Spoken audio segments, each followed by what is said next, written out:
Hi കൂട്ടുകാരെ, പുതിയൊരു വീഡിയോയിലേക്ക് എല്ലാവർക്കും സ്വാഗതം. അങ്ങനെ രഘു വന്നു പോയതിനെ തുടർന്ന് സത്യനങ്ങ് ദേഷ്യപ്പെടുകയാണ് കേട്ടോ. അമ്മ ഇനിയെങ്കിലും വായ അടക്കി ഒതുക്കി നിർത്തിക്കോ, അമ്മയുടെ മകനാണ് ഈ പറയുന്ന അനുചേച്ചിയെ വിളിച്ചു കൊണ്ടുപോയത്. ഇനി അമ്മ അനന്തമാഷിൻ്റെ അരികിലോട്ട് ചെന്നാൽ രഘു ഇനി പഴയതുപോലെ ആവില്ല, നിങ്ങളുടെ നേർക്ക് അനുപമയെ കാണാനില്ലെന്ന് പറഞ്ഞ് കേസേറ്റ് കൊടുത്തിട്ടുണ്ടെങ്കിൽ ഈ വയസ്സുകാലത്ത് രക്ഷിക്കാൻ ഇനി ആരും ഉണ്ടാവില്ല എന്ന് പറയുന്നു കേട്ടോ. ഉണ്ടായിരുന്ന മകനാണെങ്കിലോ ഇപ്പോൾ കൈവിട്ട് പോവുകയും ചെയ്തു. അതുകൊണ്ട് ഇനിയെങ്കിലും വായ അടക്കി ഒതുക്കിച്ച് നിന്നോ എന്നും പറഞ്ഞിട്ട് സത്യൻ അവിടെ നിന്ന് പോവുകയാണ് കേട്ടോ. എന്നാൽ ഈ സമയം അമ്പിളിയും ചീരും അകത്തോട്ട് കയറി വരുമ്പോൾ ഉടൻ തന്നെ മാഷി ചോദിക്കുകയാണ്, ആരാണ് വന്നതെന്ന് ചോദിക്കുകയാണ്.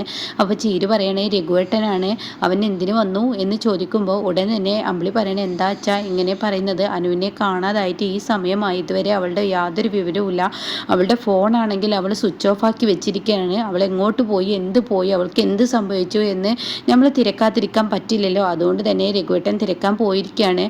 അപ്പം എന്തായാലും ഇന്നത്തെ ഒരു ദിവസം രഘുവേട്ടൻ ക്ഷമിക്കും, നാളെ എന്തായാലും സുശീലയുടെ പേർക്ക് കേസ് കൊടുക്കാം എന്നൊക്കെയാണ് രഘുവേട്ടൻ പറയുന്നതെന്ന് പറയട്ടോ. ഇത് കേൾക്കുന്ന മാഷ് പറയണേ, ആരും ആരുടെയും നേർക്ക് കേസ് കൊടുക്കേണ്ട, അനു എങ്ങോട്ടാ പോയതെന്ന് എന്ന് എനിക്ക് നന്നായി അറിയാം. അത് കേൾക്കുന്ന ചീരു പറയണേ, അനുചേച്ചി അച്ഛനേറ്റ് വിളിച്ചിരുന്നു, അവൾ എനിക്ക് വിളിച്ചിരുന്നു.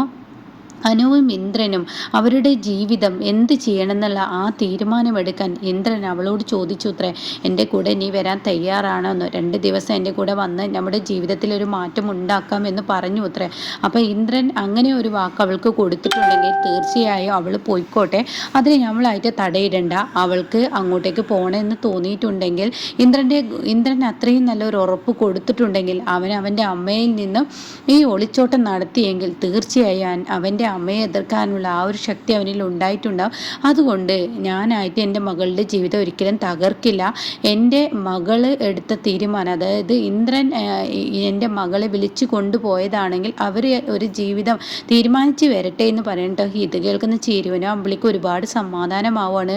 ഹാവു, അനുചേച്ചി ഇവിടെ നിന്ന് പോകുമ്പോൾ ഒരുപാട് സങ്കടപ്പെട്ടാണ് പോയത്. അപ്പം അമ്പിളിയും പറയാണ്, അമ്പലത്തിൽ ഒരുപാട് കരഞ്ഞിരുന്നു, അനുവിൻ്റെ സങ്കടം കണ്ടപ്പോൾ വിഷമമായി. എന്തായാലും ഇന്ദ്രൻ ഇനിയെങ്കിലും അവൻ്റെ അമ്മയിൽ നിന്നും അനുവിനെ സംരക്ഷിച്ച് ആ തള്ളയോട് കണക്കിന് കൊടുത്ത് സംസാരിച്ച് നിൽക്കാനുള്ള ആ ഒരു കഴിവുണ്ടാവട്ടെ എന്ന് പറയുമ്പോൾ മാഷ് പറയണേ, ഇനി അവൻ്റെ ഒരു തിരിച്ചുവരവ് പുതിയ ഇന്ദ്രനായിട്ടായിരിക്കും. അതാണ് അവൻ കോടതി പറമ്പിൽ വെച്ച് ഇങ്ങനെ ഒരു കാര്യം ചെയ്തതെന്ന് പറയണം കേട്ടോ. അപ്പോൾ അതിനെ നമുക്കൊരിക്കലും തടയിടാൻ പാടില്ല, എന്നല്ലെങ്കിൽ നാളെ ആ കുഞ്ഞ് നമ്മളെ ചോദ്യം ചെയ്യും. അതുകൊണ്ട് അവർക്ക് ജീവിക്കണം എന്നുണ്ടെങ്കിൽ അവർ ജീവിച്ചോട്ടെ, ഒരിക്കലും അച്ഛൻ മക്കളുടെ ബന്ധം ഒരിക്കലും വേർപ്പെടുത്തില്ല, അവർക്ക് മനസ്സുകൊണ്ട് ജീവിക്കാൻ പറ്റില്ല എന്ന് ഇന്ദ്രനും അനുവിനും തോന്നുന്നിടത്തോളം കാലം. ഇതിപ്പോൾ ഇന്ദ്രനും അനുവിനും അങ്ങനെ ഒരു തോന്നലില്ല, സുശീലയ്ക്ക് വേണ്ടിയാണല്ലോ ഇപ്പോൾ ഈ ബന്ധം വേണ്ടെന്ന് വെക്കുന്നത് എന്നും പറയുന്നു കേട്ടോ.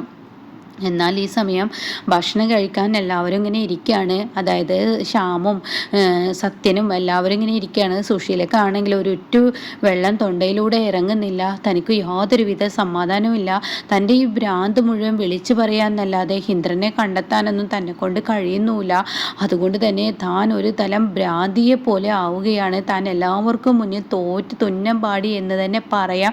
പക്ഷേ അത് അംഗീകരിക്കാൻ വയ്യാത്തത് കൊണ്ട് തന്നെ ഭ്രാന്തത്തിയെ പോലെ ഇങ്ങനെ സുശീല ഓരോന്ന് കാട്ടിക്കൂട്ടാണ് കേട്ടോ. കണ്ടവന്മാരോടൊക്കെ വഴക്കിടാൻ നിൽക്കുകയാണ്. പക്ഷെ അവരെന്നൊക്കെ ചീത്ത ആണ് കേൾക്കുന്നത്. തൻ്റെ മകൻ തനിക്കൊപ്പം നിൽക്കുമ്പോൾ അതൊരു ബലം തന്നെയായിരുന്നു എന്ന് സുശീല മനസ്സിലാക്കുന്നുണ്ട് കേട്ടോ. എന്നാൽ ഈ സമയം ഇപ്പുറത്ത് ഈ ഒരു സത്യം മനസ്സിലാക്കുമ്പോൾ സുശീല ഒന്നും കഴിക്കുന്നില്ലെന്ന് കാണുമ്പോൾ ഉടൻ തന്നെ ദേഷ്യം പിടിക്കുകയാണ് സത്യനെ.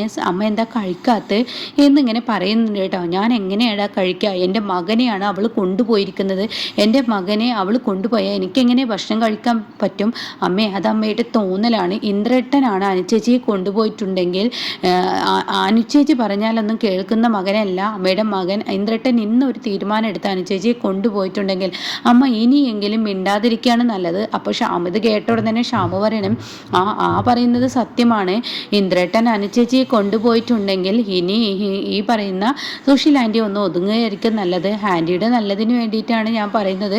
നല്ലപോലെ ചെന്നിട്ട് അനുചേച്ചിയെയും ഇന്ദ്രേട്ടനെയും ഈ വീട്ടിലോട്ട് വിളിക്കുകയാണ് നല്ലതെന്ന് പറയണം കേട്ടോ. ഇത് കേൾക്കുന്നതിനോട് കൂടി സുശീലക്ക് അങ്ങ് ഭ്രാന്തളകാണ്. സുശീൽ പറയണേ, എടാ ഈ സച്ചി സാറിൻ്റെ കയ്യിൽ നിന്ന് ഞാൻ 15 ലക്ഷം നിനക്ക് ഞാൻ ഞാൻ വാങ്ങിച്ചു തന്നത്, ഞാനും കൂടി മധ്യസ്ഥ നിൽക്കെ വാങ്ങിച്ചു തന്നത്, അയാളുടെ മകളെ ഞാൻ കെട്ടിച്ചു കൊടുക്കാം എന്നുള്ള ആ ഒരു കരാറോട് കൂടിയിട്ടാണ്. ആ 15 ലക്ഷം ഇന്ദ്രൻ തിരികെ വന്നിട്ടില്ല എങ്കിൽ നീ മര്യാദക്ക് തിരിച്ചടിച്ചോളണം. അതല്ലെങ്കിൽ എൻ്റെ സ്വഭാവം അങ്ങ് മാറും. ഞാൻ ആരാണെന്ന് നിനക്ക് മനസ്സിലാവും. നീ ഇവിടെ കിടന്നിട്ട് എൻ്റെ മകൻ എവിടെ കിടക്കുന്നെന്നുള്ളത് അത് നീ കണ്ടെത്താൻ നോക്കിക്കോ. അതല്ലെങ്കിൽ ആ 15 ലക്ഷവും നീ അടക്കേണ്ടി വരുമെന്ന് പറയണേ.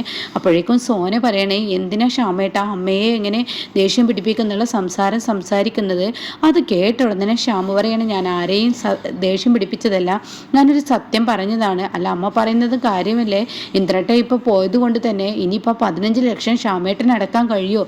ഇനി എന്താ വെച്ചാൽ നിങ്ങൾ കാട്ടിക്കോ എന്നും പറഞ്ഞ് അങ്ങ് പോകുമ്പോൾ ഉടൻ തന്നെ ശ്യാമം ഇങ്ങനെ ഇരിക്കുമ്പോൾ ഉടൻ സത്യം പറയണേ, അതൊന്നും പേടിക്കണ്ട, ഇന്ദ്രേട്ടൻ 2 ദിവസം കഴിഞ്ഞ് അങ്ങോട്ടേക്ക് തന്നെ വരും ശ്യാമേ, നീ പേടിക്കണ്ട.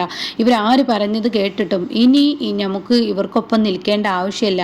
സോനയും അമ്മയും ഒക്കെ ഇപ്പോൾ ഈ പണത്തിൻ്റെ പേരിൽ ശ്യാമിനെ ഭീഷണിപ്പെടുത്തി അമ്മയ്ക്കൊപ്പം നിർത്താനാണ് നോക്കുന്നത്. സോനക്കത് മനസ്സിലാവുന്നില്ല എന്നൊക്കെ പറയുന്നുണ്ട് കേട്ടോ. എന്നാൽ ഈ സമയം ഇന്ദ്രൻ്റെ കൂടെ ഇങ്ങനെ കിടക്കുകയാണ്. അപ്പോൾ ഇന്ദ്രൻ്റെ കൈപ്പത്തിയിൽ ഇങ്ങനെ അമ്പിളി കിടക്കുമ്പോൾ ഇങ്ങനെ തലോടിയും കേട്ടോ, അനുപമ കിടക്കുമ്പോൾ അനുപമ ഇങ്ങനെ തലോടിയും കൊണ്ടിരിക്കുകയാണ്. അപ്പോൾ അനുപമയ്ക്ക് എന്തൊക്കെയോ ഒരു ബുദ്ധിമുട്ട് തോന്നുകയാണ്. കാരണം 2 ദിവസം കൊണ്ട് തീരുമാനം എടുക്കാമെന്ന് പറഞ്ഞിട്ടാണ് വന്നത്. പക്ഷേ ഇന്ദ്രൻ തൻ്റെ കൈ മുറുകെ പിടിക്കുമോ അതോ ആ കൈ വിട്ട് കളയുമോ എന്നൊരു പേടി അനുവിൻ്റെ ഉള്ളിലുണ്ട്.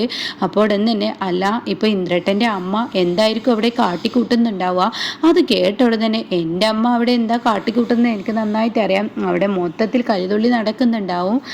അപ്പോൾ അത് കേട്ട ഉടനെ ഇങ്ങനെ അല്ല ഇനിയിപ്പോൾ എന്ന് ചോദിക്കുമ്പോൾ എന്തായാലും നമ്മളെ അന്വേഷിച്ച് കണ്ടെത്താനുള്ള ആ ഒരു കഴിവൊന്നും അമ്മയ്ക്കില്ല, അതുകൊണ്ട് തന്നെ പേടിക്കാനുമില്ല. എൻ്റെ പേടി ഇപ്പോൾ അതൊന്നുമല്ല, എൻ്റെ അച്ഛനോട് എൻ്റെ അമ്മ എന്തെങ്കിലും ചെന്ന് പറയുമോ എന്നൊരു പേടിയാണ് എൻ്റെ. അങ്ങേർക്ക് നമ്മൾ കാരണം ഒരു ബുദ്ധിമുട്ടുണ്ടാവുമോ എന്നൊരു പേടിയാണ് എൻ്റെ ഉള്ളിൽ എന്ന് പറയുമ്പോൾ ഉടൻ തന്നെ അവിടെ അനുപമ പറയാണ്, ഇന്ദ്രേട്ട അക്കാര്യത്തിൽ പേടിക്കണ്ട, അച്ഛന് എന്തായാലും ഞാൻ വിളിച്ചപ്പോൾ അച്ഛൻ പറഞ്ഞു സുശീൽ എന്തായാലും എൻ്റെ അരികിലോട്ട് വരും, അവരെ കൈകാര്യം എനിക്ക് ചെയ്യാനറിയാം, അതുകൊണ്ട് തന്നെ ആ വീട്ടിൽ നീയും ഇന്ദ്രനും ഇപ്പോൾ പോയതിനെക്കുറിച്ച് ഞാൻ ആരോടും പറയുന്നില്ല, തൽക്കാലം ഇങ്ങനെ നിൽക്കട്ടെ, പിന്നീട് സുശീൽ ചെയ്യുന്നതിനനുസരിച്ചിട്ട് ഞാൻ മറ്റുള്ളവരെ വിവരം അറിയിച്ചോളാം.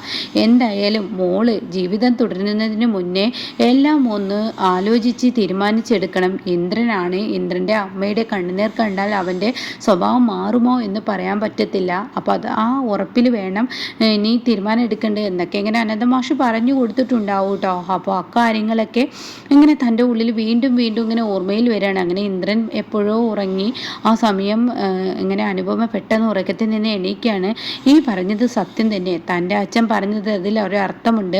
കാരണം ഇന്ദ്രൻ്റെ കൂടെ താൻ ജീവിതവും അതുപോലെ തന്നെ വീണ്ടും കൈപിടിച്ച് കയറുകയും ചെയ്താൽ തൻ്റെ ഭാര്യ തനിക്ക് നഷ്ടപ്പെടില്ല എന്നൊരു തോന്നൽ വന്നാൽ വീണ്ടും ചെണ്ട കൊട്ടാൻ മറ്റുള്ളവർക്ക് ഇട്ടുകൊടുക്കുന്നത് പോലെ ഇട്ടുകൊടുക്കേണ്ട ഒരു സാഹചര്യം ഇനി ഉണ്ടാവാൻ പാടില്ല എന്ന് പറഞ്ഞത് അത് സത്യമാണ്. അപ്പം അക്കാര്യത്തെക്കുറിച്ച് ഒന്ന് ഇന്ദ്രനോട് സംസാരിക്കണം. പഴയ അനുപമയായി എല്ലാം വിട്ടുകൊടുത്ത്, സ്വന്തം പെറ്റമ്മയാണ്, എല്ലാവരും മക്കളെ പ്രസവിച്ചും 10 മാസം വയറ്റിലിട്ട് തന്നെയാണ് വളർത്തുന്നത്. പക്ഷേ ഒരമ്മ ഒരു മകനോട് ചെയ്യാൻ പാടില്ലാത്ത അത്രയും വലിയ ക്രൂരതകൾ ചെയ്യുമ്പോൾ തൻ്റെ ജീവിതം തകർത്ത് മകനും അമ്മക്കും മാത്രം അത് ജീവിതം എന്നുള്ള ആ ഒരു തീരുമാനത്തിൽ താൻ ഒന്നും കൂടി ഉഷാറാവേണ്ടിയിരിക്കുന്നു, ഒരു ഭാര്യയുടെ ഉത്തരവാദിത്തം താൻ ചെയ്യേണ്ടിയിരിക്കുന്നു എന്ന ആ ഒരു തോന്നൽ ഇനി അനുവിൻ്റെ ഉള്ളിൽ വരികയാണ് കേട്ടോ. ഒരിക്കലും ഇനി അമ്മ മകനെ വിട്ടുകൊടുക്കാത്തതുപോലെ ഞാനും ഇന്ദ്രേട്ടനെ വിട്ടുകൊടുക്കില്ല എന്ന ആ തീരുമാനത്തോടു കൂടി എന്തായാലും മുന്നോട്ട് പോകും കേട്ടോ.